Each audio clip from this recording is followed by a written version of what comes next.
This is the 4K 60 frames per second Action1 action camera. Today we're gonna go over some footage inside and outdoors. We're gonna go through the setup of the camera. There is no input for a auxiliary port for your audio recording, but there is a USB Type-C. It's got a touch video. You can see how easy a selfie screen on the front. It's got 4K recording. So we're gonna go and look at this camera. And at the end, I'm going to tell you how I believe this compares with the GoPro 360 Axis and DJI cameras. Stay tuned for the whole video. This is the 4K 60 frames per second action camera. 4K 60 frames per second underwater. Now, unlike the Hero 360s or Osmos, this particular one still has a casing that you have to put on if you want to go underwater. In terms of going underwater, it goes quite far. It's a pretty transparent case of buttons on top here, all the ones that are required. This also has a Wi-Fi option and 2 screens, one at the very front. So if you're doing a blogging type of a video, then you're gonna see yourself here. And then on the back here, you have a larger screen. And there are 2 batteries. Besides the 2 batteries, you also have an accessories box. And just like almost every action camera, you're gonna get mounting systems for your bike, belt, and an additional skeleton case. So you can go and put the camera in here, then you can mount this on the tripod here, or part of like your additional, maybe some sort of a get-up that you have. You also have a little remote, and you have a tether as well.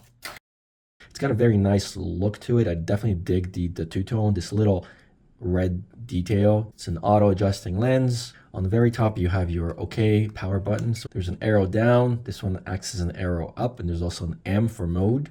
Let's turn on the camera. We hold the button for 3 seconds. Then you get this little welcome. It'd be nice if it was just kind of like some sort of an animated GIF, like the girl was swimming across, but it's okay.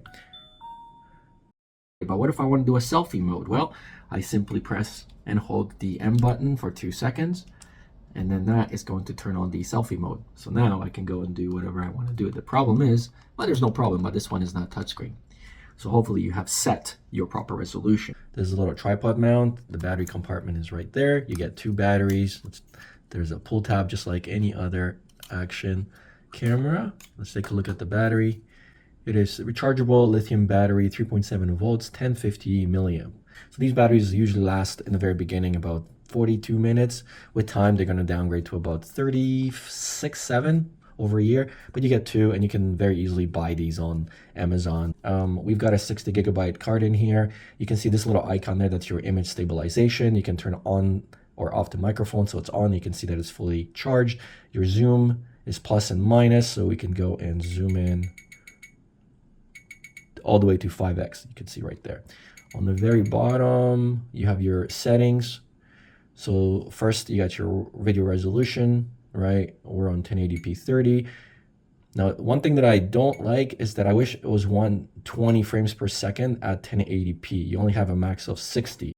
2.7K, you've got 360, you got 60 frames per second, which is great. And 4K, you do get to use 4K 60, but you see how it's disabled? That's because you have to disable your image stabilization.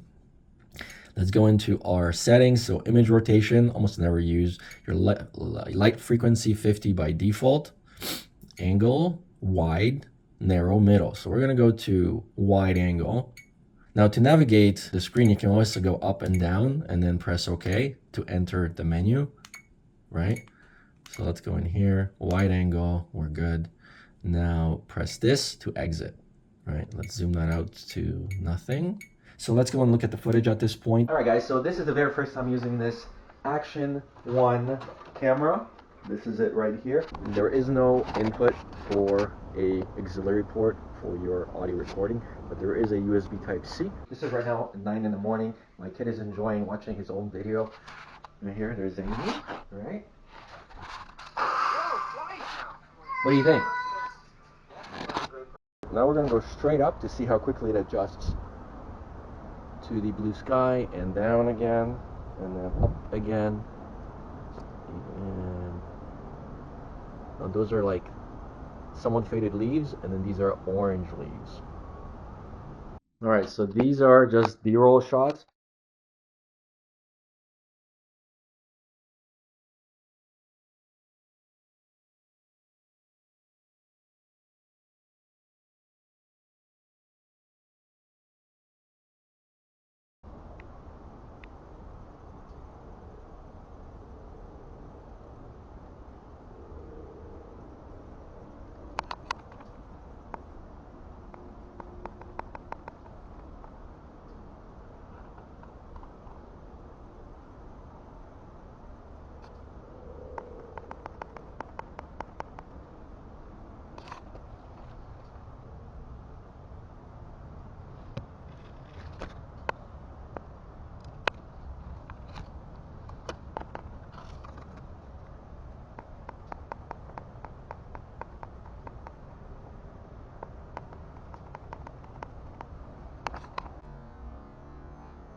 Now I'm going to show you our wide angle. So this is your Monopoly.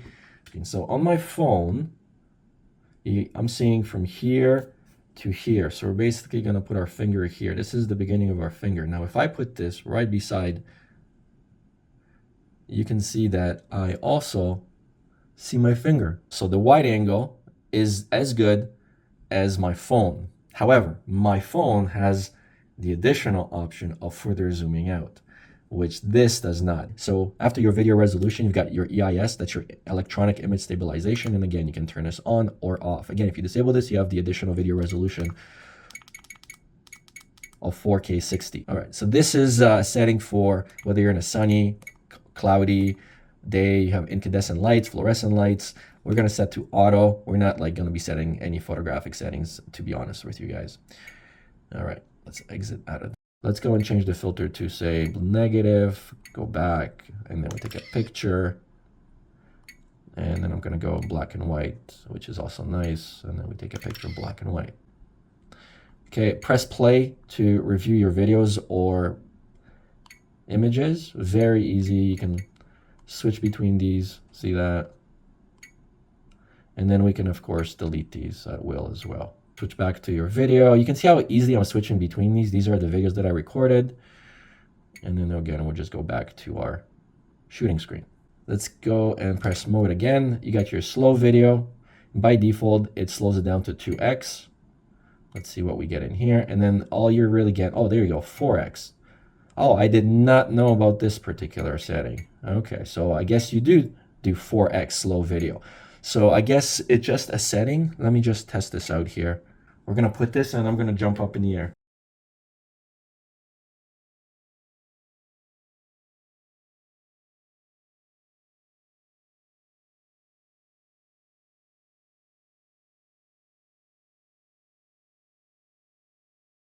Loop video. So this is loop video. So you have all the way to 5 minutes. Time lapse. These cameras are absolutely great for time lapses. So by default, I would say do 4K simply because you can crop in better when you're doing a time lapse. So, and you can zoom in, so which means you can zoom out and you're gonna be rendering out likely in 1080p. So if you do, then you can crop in and slowly zoom in on the time lapse, which is a very cool effect. So let's say we do 4K, recording interval. So every second is gonna take a picture, or all the way to 60. So we're doing rentals or whatnot, you can definitely set it up to 60 seconds, for example, if you're gonna be working for an hour. Or you can do video length. So say I want this to be a 10-second video, and then so you're gonna go with that, basically press record. Let's keep going. You got your normal photos. In normal photo, by default, you have 30 megapixels, which is more than enough, to be honest. These cameras are not usually used as a photography tool. You got your flight frequencies, again, your angles, wide, middle, narrow. You got your LED indicator light if you don't want people to know you're recording. Auto screensaver, right? It's on 1 minute, by the way. Let's do 30 seconds. And you got your automatic shutdown. So meaning if you not press record or anything like that, the camera is going to shut off automatically in 3 minutes to preserve your battery life. And you can set these all the way to 10 minutes. You also have your button tone settings. So I can just lower it. You got a shutter sound so people don't hear if you take a picture. Audio reduction. I want to put that on. Power on off sound, dive mode. So if you're putting this underwater, you definitely want to go open. It's just going to do something different to the lens. And then language, time format, and time settings. So you set basically what time it is right now. Then you got your auto timer. Again, I never use these settings. Burst photos. So this takes basically 3 pictures a second or 5 pictures a second. So this is great if somebody's jumping, you're doing some sort of an action shot. And then again, you got your filters, you got your EV and ISO settings with this as well. The name of the app is SupCam Pro, which you can download on Apple or Google Store. After installing, open the app. It will ask you for some permission, tap confirm. Once you're in the app, tap scan QR code. Now on your camera, go to your Wi-Fi setting. It will show you a QR code, so scan that QR code with your phone within the app. The app will automatically add the device. Now you can view the camera's live footage directly on your phone. You can also now record videos, take pictures, enable loop recording, time-lapse recording, and other modes from the app. So that's how easy it is to connect the camera for the mobile app. It's pretty simple and great for all those shots that you don't want to hold your camera and you want to at a distance and still control the camera. All right, so at the end of the day, there's only one real question. How does this camera compare to the 2025, 2024 smartphone cameras or the 360 DJIs and Hero cameras? And I'm going to tell you that it really does not compare very well. To me, this camera is more of like a budget-friendly camera that you want to take on your vacation. Maybe you want to bring it on a roller coaster, or when you're going gliding, something really adventurous that you want to film, but you don't want to risk losing your really, really expensive camera like I've lost. In terms of the features, it's got all the features that you want. The only reason that I'm not really too keen in suggesting this is on par with all the expensive cameras is because, of course, of the price. But on the same note, it's the smoothness of the video. The electronic image stabilization is actually not bad. The audio is not bad. All stuff like that can be fixed in post-production or with absolutely any app, including the one that this comes with. I do like the screens, the touch, the user interface, the app. The lens is nice and wide, although it could be a little better, but for the price, it's actually not bad. So all in all, again, this is a budget-friendly camera that you want to take on a vacation. Just think of it as a spare GoPro, in my opinion. So that's the video. Hope you guys enjoyed it. Make sure you share, like, and subscribe, and I will see you guys on the next one.